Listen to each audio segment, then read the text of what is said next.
ay may reward na 500,000 na ibinigay nila sa akin at dagdag na 500,000 nang isinama ko si Sara Duterte at si dating Pangulong Duterte. Grabe, no? 1 million po lahat ng binigay sa akin. Yung una, 500 lang eh. Para kay Kibulo yun. 500 naman, pag idadamay si VP Sara Duterte, tsaka si Pangulong Duterte. Tapos eto, dadagdagan na naman daw, pagkasama si Bato, tsaka si Bongo. Naku po. Bongo, tsaka Bato, galaw-galaw. Kailangan natin na imbestigahan ito sa Senado. Huwag kayong papayag na dinadamay ko. Upang magpadala ng formal na email, kahit anong aking sabihin daw. Sabi niya kapag nakipag-usap ako sa kanila, sabihin ko lamang na taga-kingdom ako at lumabas na sa ministry at idagdag ko daw na sinasaktan ako ni pastor. So sa aking email, sinabi ko doon na galing ako sa kingdom at lumabas noong 2021. Ilang araw pagkatapos noon, kinontak ako ng isang staff ni Senrisa na si Fiona upang makipag-meet sa akin through video call. Sa pag-meeting namin kay Attorney J. Becama, Chief of Staff ni Sen. Nontiveros, pinagawa ako ng affidavit tungkol sa mga gawain ko sa loob ng kingdom, mga transaction at operation na kinasangkutan ko. Ang isinulat ko doon ay pawang mga personal kong experience lamang at wala akong binanggit na pananakit, sexual abuse o human trafficking sa aking salaysay. Grabe. Matapos kong ibigay yung affidavit, muli kaming nag-meet ni Attorney Becama. Pagkaraan ng 2 araw, binigyan niya ako ng revised affidavit na naglalaman na ng mga karagdagang aligasyon ng pananakit ni Pastor na hindi ko naman naranasan o nakita. Kasama rin dito yung maling pahayag na ako daw ay na-assign sa SMNA News kahit hindi totoo dahil ako ay nasa Glory Mountain mula 2019 hanggang 2021. Nandun din yung aligasyon na sa di umano ay nasaksihan ko tungkol sa mga baril na sangkot sina... Nako, wait lang ha. May nagsasabi kasi din para daw nagbabasa. Nagbabasa ba yan?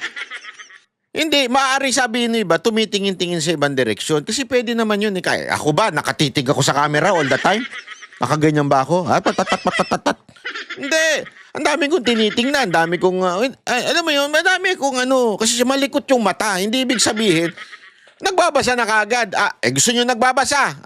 Dako. Gusto nyo ba nagbabasa? Ito, papakita ko sa inyo yung talaga nagbabasa. Dito, talaga nagbabasa siya.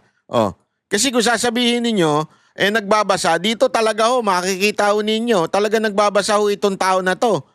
Dito sa mismong, pakita lang natin, baka sabihin ninyo kasi yun ang aligasyon ng iba, nagbabasa daw ayan, eto talaga nagbabasa.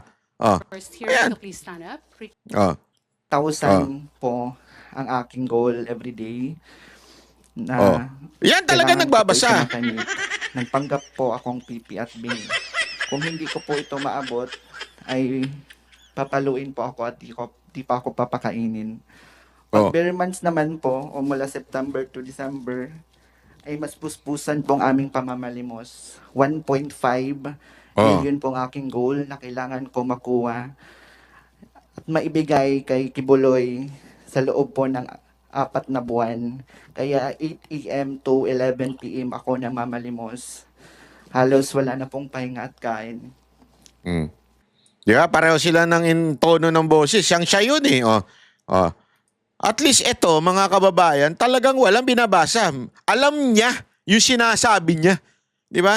Hindi niya yung parbagang, ito, talagang literal. Hindi mo alam yan? Ba't mo binabasa? Ito talaga, alam na alam niya yung sinasabi niya. Sara Duterte. Kasi nga, pag nagsasabi ka ng totoo, ay ba, ka talaga, spontaneous ka, ika nga. Ito, tuloy natin. Naman naranasan o nakita. Kasama rin dito yung maling pahayag na ako daw ay na-assign sa SMNA News kahit hindi totoo dahil ako ay nasa Glory Mountain mula 2019 hanggang 2021. Nandun din yung aligasyon na sa di umano ay nasaksihan ko tungkol sa mga baril na sangkot sina Sara Duterte at dating Pangulong Rodrigo Duterte na Grabe, hindi no? naman totoo dahil wala naman akong nasaksihan na ganoong pangyayari.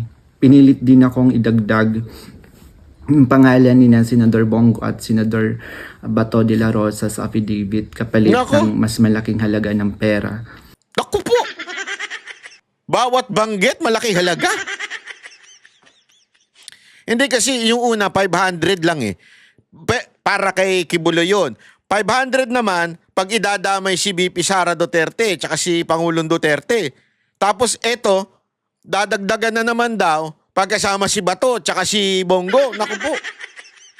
Bongo, tsaka Bato, galaw-galaw. Kailangan natin na imbestigahan ito sa Senado. Huwag kayong papayag na dinadamay kay mantakin mo. Sa bagay, si Judas nga eh. Katabi pa ni Kristo, di ba? Meron nga daw kwento-kwento na talagang close pa nga daw si Judas sa ating Panginoong Hesus eh. Kayo, Senator Bato tsaka Senator Bongo, kasamahan ninyo si Ontiveros, gusto daw kayo idamay, di umano. Anak ng tutsang kalabaw, oo. Anak ka ng tutsang Pero hindi kalabaw. ko na sila isinama kasi baka umattend sila sa hearing at magtanong at ma-corner ako. Yung Kita nyo? Ang linaw ng explanation niya eh. Hindi na sinama sa hearing kasi delicates. Mamaya, tanungin siya eh. Mga senador to, at hindi niya kayang sagutin. Diba? Hindi niya kayang sagutin dahil nagsisinungaling siya. Ay, antayin ninyo. Subukan natin. Hahanap tayo ng paraan para ma-interview natin ito. At ma-interview ng mga, alam mo yun, let the people decide.